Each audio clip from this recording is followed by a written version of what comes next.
How's it going, everyone, and welcome back to the channel.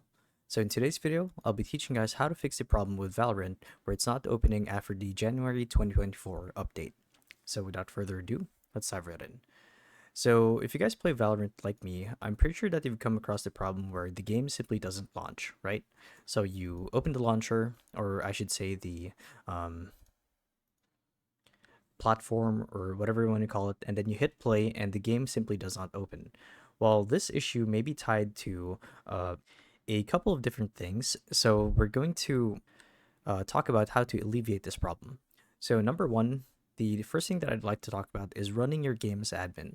So, this may seem very simple and obvious from the get go, but running the game as an admin will actually get rid of any security measures that your PC has set for Valorant. So, it bypasses any um, firewall settings or security configuration that's preventing the game from running.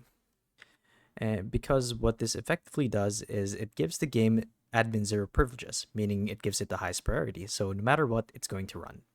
Now, if that doesn't work, you guys could try turning off your VPN, assuming that you have one on. So what may be preventing you from connecting to the servers is having a VPN turned on. So the game actually has some pretty wonky servers from time to time, and having a VPN turned on would kind of confuse it.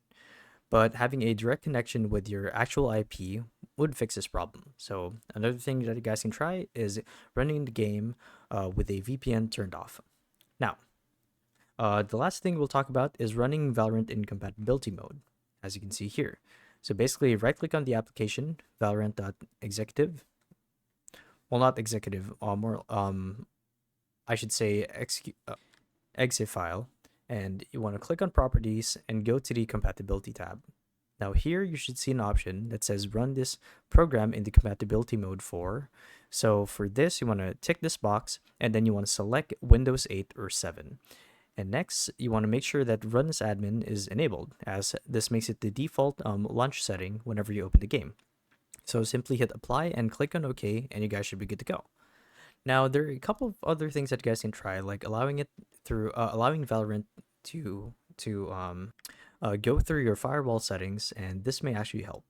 So, if any of these tricks help you guys out, be sure to let us know down in the comment section below. And yeah, thank you all for watching. We'll see you guys in the next one. Bye bye.